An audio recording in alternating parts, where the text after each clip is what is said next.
ह्रीं क्लीं चामुंडाय विच्चे। जय माता दी। क्या आप जानते हैं कि वर्ष में केवल चैत्र और शारदीय नवरात्रि ही नहीं बल्कि दो ऐसी गुप्त नवरात्रियां भी आती हैं जिनका महत्व अत्यंत रहस्यमय और चमत्कारी माना गया है। मान्यता है कि इन 9 दिनों में श्रद्धा और नियम पूर्वक की गई माता आदि शक्ति की आराधना साधक के जीवन में सुख, समृद्धि, सफलता और आध्यात्मिक उन्नति का मार्ग खोल सकती है।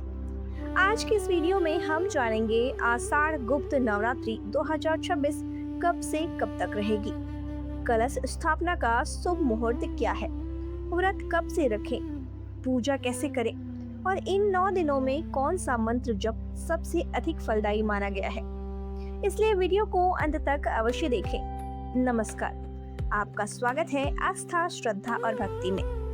धार्मिक मान्यताओं के अनुसार वर्ष में 2 बार गुप्त नवरात्रि आती है, पहली आषाढ़ मास में और दूसरी माघ मास में। इन नवरात्रियों का विशेष महत्व 10 महाविद्याओं की आराधना के कारण माना जाता है। जहां सामान्य नवरात्रि में माँ दुर्गा के 9 स्वरूपों की पूजा होती है, वहीं गुप्त नवरात्रि में माता के 10 महाविद्या स्वरूपों की उपासना की जाती है।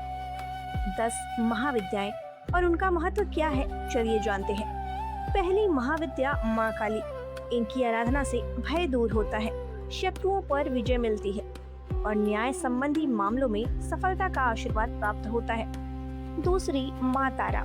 इनकी कृपा से जीवन में सफलता, आध्यात्मिक ज्ञान और संकटों से रक्षा प्राप्त होती है।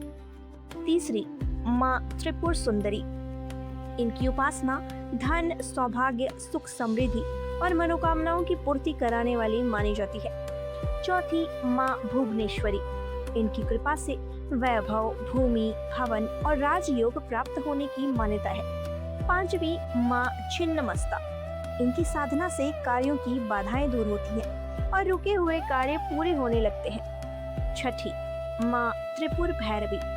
इनकी आराधना से रोग, दरिद्रता और अनेक प्रकार के कष्ट दूर होते हैं। सातवीं माँ धूमावती। इनकी कृपा से बड़े संकटों से रक्षा होती है। आठवीं माँ बगलामुखी। वाद विवाद, शत्रु बाधा और कानूनी समस्याओं से मुक्ति के लिए इनकी पूजा विशेष मानी जाती है। 9वीं माँ मातंगी। ज्ञान, वाणी, बुद्धि और मनोकामना पूर्ति के लिए इनकी आराधना की जाती है। 10वीं माँ कमला, जो माता लक्ष्मी का ही स्वरूप मानी जाती है। इनकी पूजा से धन, व्यापार, सुख, समृद्धि और ऐश्वर्य की प्राप्ति होती है। यदि आप किसी विशेष महाविद्या की साधना करना चाहते हैं तो शास्त्रों के अनुसार वह सदैव योग्य गुरु के मार्गदर्शन में ही करनी चाहिए। लेकिन यदि आप एक सामान्य गृहस्थ हैं तो चिंता की कोई बात नहीं। आप बिल्कुल उसी प्रकार माता दुर्गा की पूजा कर सकते हैं जैसे चैत्र या शारदीय नवरात्रि में करते हैं।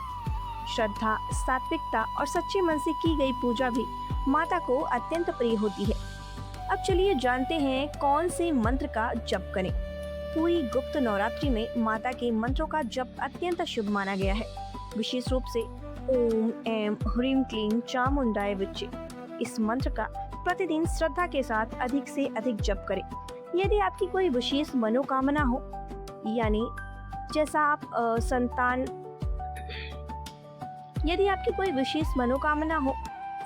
सुख के लिए संतान गोपाल मंत्र, धन प्राप्ति के लिए श्री सुक्त या कनक धारा स्रोत, विवाह में बाधा हो तो माँ कात्यायनी के मंत्रों का जप भी किया जा सकता है।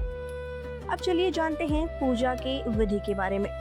गुप्त नवरात्रि के पहले दिन प्रातःकाल स्नान करके स्वच्छ एवं हल्के रंग के वस्त्र धारण करें, सूर्यदेव को अर्घ्य दें। इसके बाद घर के मंदिर में विधि पूर्वक पूजा करें। यदि संभव हो तो कलश स्थापना करें, माता दुर्गा की प्रतिमा या चित्र स्थापित करें, अखंड ज्योति प्रज्वलित करें और प्रतिदिन सुबह शाम माता की पूजा करें। पूरे 9 दिनों तक सात्विक भोजन करें, क्रोध, झूठ और नकारात्मक विचारों से दूर रहें और अधिक से अधिक मंत्र का जाप करें। अब चलिए जानते हैं गुप्त नवरात्रि 2026 कब से कब तक है। अब सबसे महत्वपूर्ण जानकारी ये है, आषाढ़ गुप्त नवरात्रि वर्ष 2026 में 15 जुलाई बुधवार से प्रारंभ होगी और 23 जुलाई गुरुवार को समाप्त होगी। कलश स्थापना का शुभ मुहूर्त रहेगा सुबह 5:33 से सुबह 10:09 तक। इसी शुभ मुहूर्त में कलश स्थापना करके माता का आवाहन करें और प्रथम दिन माँ शैलपुत्री तथा 10 महाविद्याओं में पहली महाविद्या माँ काली का पूजन करें। गुप्त नवरात्रि साधना, मंत्र जाप और माता की विशेष कृपा प्राप्त करने का अत्यंत शुभ अवसर माना जाता है। यदि आपने पहले कभी गुप्त नवरात्रि में पूजा नहीं की है तो इस बार पूरी श्रद्धा और विश्वास के साथ माता की आराधना अवश्य करें। माता रानी आपके जीवन में सुख, शांति, समृद्धि और मनचाही सफलता प्रदान करे। अगर ये जानकारी आपको पसंद आई हो तो वीडियो को लाइक करें, अपने परिवार और मित्रों के साथ शेयर करें। कमेंट में श्रद्धा से एक बार जरूर लिखें जय माता दी। और यदि आप सनातन धर्म, व्रत, त्योहार, पूजा विधि और धार्मिक जानकारी से जुड़े ऐसे ही वीडियो देखना पसंद करते हैं तो आस्था, श्रद्धा और भक्ति को सब्सक्राइब करना बिल्कुल न भूलें। मिलते हैं अगली भक्तिमय वीडियो में। तब तक के लिए जय माता दी। हरे कृष्णा।